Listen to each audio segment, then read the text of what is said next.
Alrighty, hey guys, Ridgeway here. So for our next unit, we're going to be diving into industrialization and imperialism. So with that in mind, the walkthrough in this lesson is actually going to be quite quick for me, just because there's going to be another recording that you're going to be using for a lot of today that is going to be on a simulation. So with that in mind, just a quick warm-up question here. How would you define the difference between urban, rural, and suburban? It'll kind of get to a few topics that we'll also be discussing later in the course as well. I'm just curious to see what you say there. Once you have logged into Pear Deck and have answered that question, then we will be good to go and dive right into things. You can see here our objectives today are pretty straightforward. It sounds straightforward, sounds easy, but it's actually some pretty complex stuff. Trying to explain industrialization all in one day. So really what we're going to be trying to do here is explain what is going to cause industrialization to happen, how is it going to promote urbanization in Europe, and then we are also then going to look at the effect of urbanization, industrialization, these kind of things on people's lives in Europe in particular. Okay?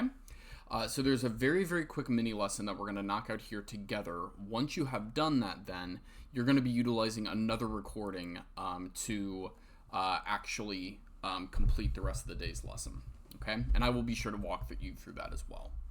All right, so let's get to the Industrial Revolution and what is going to be going on with that. And again, this is just like a very quick 80,000 foot kind of overview here. We're going to get into a lot more specifics when we get to the simulation. So we're looking at some really, really big, profound transformations in human society, starting around, again, you can argue when this really occurs, something that I would say is probably in line with probably as transformative as something like the discovery of farming or the internet. It is just one of these really pivotal moments in human history where the dynamic is really going to change. So what is simply, let's just start, again, 80,000 foot view. What is the Industrial Revolution? It is simply just a name for a time period that we give 1700s, 1800s, really all the way up through the current day about the change in how human beings make and do things. Okay? And broadly speaking, if you want to give it like a quick short phrase, it is a shift from human power to machine power. Now, there's going to be multiple different industrial revolutions. The first one that we're going to look at here is going to be powered by coal, steam, water, and then eventually railroads towards the end of it. The second industrial revolution, that's kind of another milestone.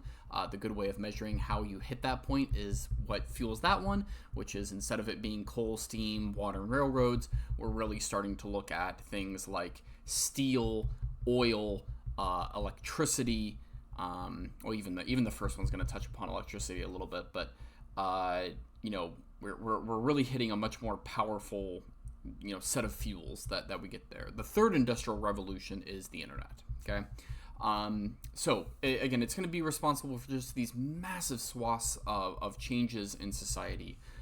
Even though it sounds like really simple, like it's a change from just how we make things, how we do work matters, and it affects the way that we live and the way that we feel, right? So what is exactly going to cause the Industrial Revolution to happen? We're going to go ahead and focus on Britain, mostly just because I'm running the PowerPoint here and we can look at that as an easy example. There are similar parallels that happen elsewhere, but really Britain is a lot of what happens in Britain is very, very much mirrored in other places that occurs here.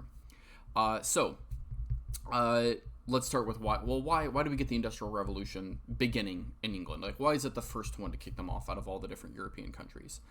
It's a couple of different things. So one, Europe is going to go through, right before the Industrial Revolution, something called the Agricultural Revolution. The Agricultural Revolution, as it suggests, is a change about how people farm. Now, there's a bunch of different things that happen with this. Some of them refer to the actual ways that landowners are actually farming. One of the ones in particular that I want you to really keep in mind is something called enclosure. And this is what happens that as the more landed, I'm going to call them the more landed, the people who actually own the land in England, okay, you weren't just of the common folk, and you would, perhaps just be using the land and not owning it. What they're going to begin to do is they are going to begin to practice something called enclosure. And what this means is that those people who have money in society that own a little bit more land, they will start to begin to slowly and gradually buy up more land of their neighbors. And in some cases, just land that had been designated as like the commons. If you've heard of like something like, like the commons in a school or something like that, that's where we get that name from. They're going to slowly begin to take over some of that land, and they'll even use like the levers of government to help make this possible. Now, why does this all matter? It matters because for those folks who lose that land, they become landless and they have to find work. And so where they're going to head to work are going to be some of these new, well, eventually they will be factories, but other places that will begin to sprout up. Why else does it matter? This agricultural revolution matters because more food is going to become available, and more food is a really, really big note here, because you simply can't have something like the Industrial Revolution without having the fuel, and that includes people fuel, to be able to actually power this thing. Okay, so again, just to summarize, more food's available. There are because again of things like enclosure, agriculture is more efficient, and then people are also now going to be heading to towns looking for work. Okay, England also had a bunch of other kind of natural advantages. They have really, really good rivers. Their coastlines are very easy. It's not like huge jagged cliffs that just fall off and into the ocean. So those are all things that are going to help with trade. The other thing, and the really, really big thing that's going to help England with industrializing, is going to be lots of colonies that they can exploit for natural resources, okay? Which we have talked about in previous lessons. So what are going to be, broadly speaking, some of these really large changes in work and life that you kind of need to keep in mind, okay? I've got a terrible acronym for you here, SQUAL. Feel free to come up with your own if you can, have a way that you can remember, complex ideas a little bit more easily. So let's talk about skill. Okay. So again, and just to notice here, these things take a long time to happen. These kind of changes aren't like overnight. They're gradual, but they do, kind of like move mountains very, very slowly. So let's talk about the first one, skill. Okay. The Industrial Revolution is, broadly speaking, going to take very, very, what was before, highly individual, high skill work, and turn that into incredibly repetitive, low skill work. Now, why this matters for us and why we care about it is because if you are, again, trying to mass produce items, okay, you need to be able to very quickly train people to, have these kind of factory jobs. You can't just all of a sudden, teach somebody overnight how to learn how to, cobble shoes, right? Like that takes decades of learning. And here, that's going to be changing, right? You go from a person like hand making textiles, that's a very, very high skill work, to something where you're just simply telling a person, okay, here's how you need to reset a loom when it breaks. Off you go. So that is going to change the dynamic. Now that also has a mental effect on people that we'll talk about here quickly. So when you go from being a person who takes a lot of pride in individual, I'm going to say pride, but then also just kind of like individual purpose in your work, and then all of a sudden then your work becomes incredibly repetitive and low skill and not of value to you, that also has a really deep psychological effect on people. Okay. Also, people's qualities of life. You're going to see that social class differences, because of the Industrial Revolution, are going to dramatically increase. Okay. There is opportunity for folks who might be looking for those, kind of things, right? And there are going to be people who make a lot of money in the Industrial Revolution, but broadly speaking, if you give the Industrial Revolution time, you're going to see those social stratifications just expand, right? The rich are going to get very, very rich because they're best positioned to take advantages of those things in capitalism, whereas those in the bottom, it's going to be more difficult from their point to actually then get ahead, quote unquote. Urbanization. People move from rural areas to cities. Pretty straightforward. Okay, that's what urbanization is. The people, moving to more urbanized city-like areas.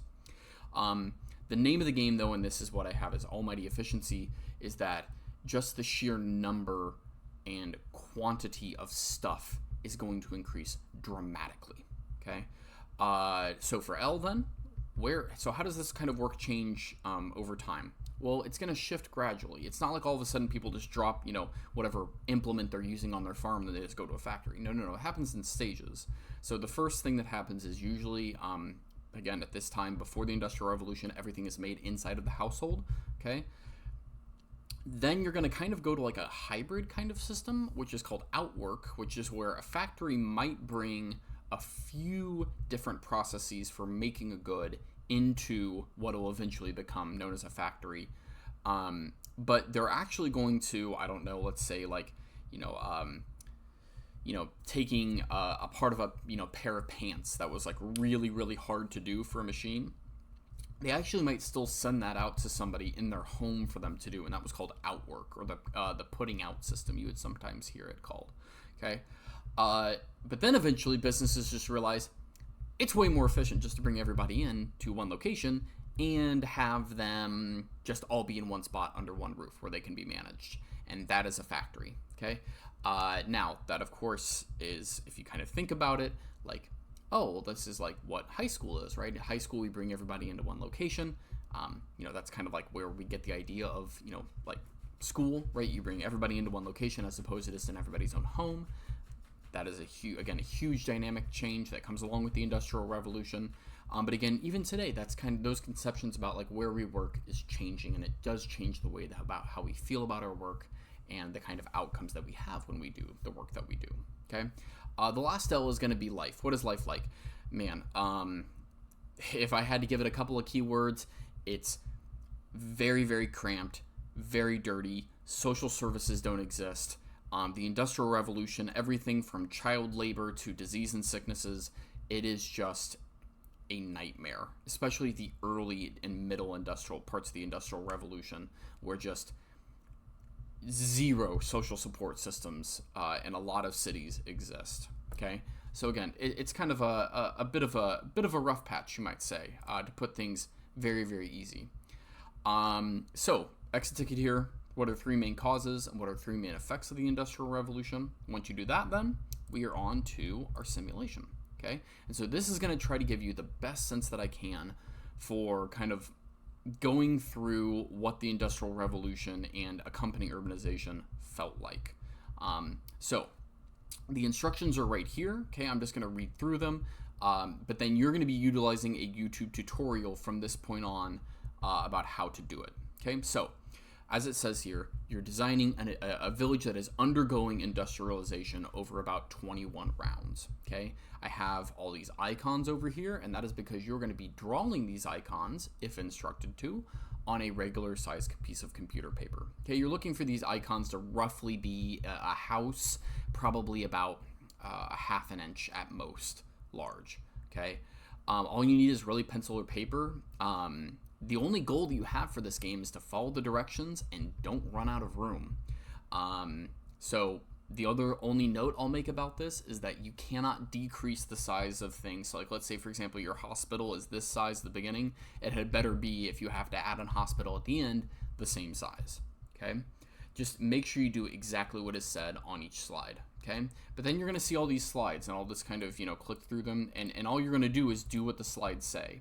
Now, I do not recommend that you just click through each slide and draw immediately what it says and just, go for it and do it. If you look here on the Google Slides, I actually have in the notes for each slides the reading that goes with each one. If you would like it to be read to you while you do it, back here I have a YouTube link that I will read it to you. Okay, but if that does not work for you for whatever reason, please utilize the Google Notes that are under here to read it as you complete the different rounds. You'll go all the way through 21 of them, okay, to see if you can make it to the end, and then you'll complete this reflection here. So you'll see how you did. You drag your icon, and then there's a green link that I'd like you to fill out, just to have you do some good, thoughtful reflection And I will also put here, so again, just a reminder for 10 bonus points, which is your test question.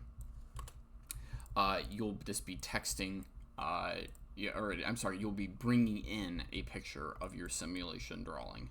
Okay, so I will make sure to note that in the physical paper of your simulation once completed, and it is a full test question, not half.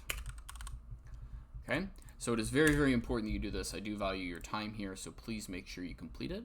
And best of luck in the simulation, and I will see you guys later. All right, bye-bye.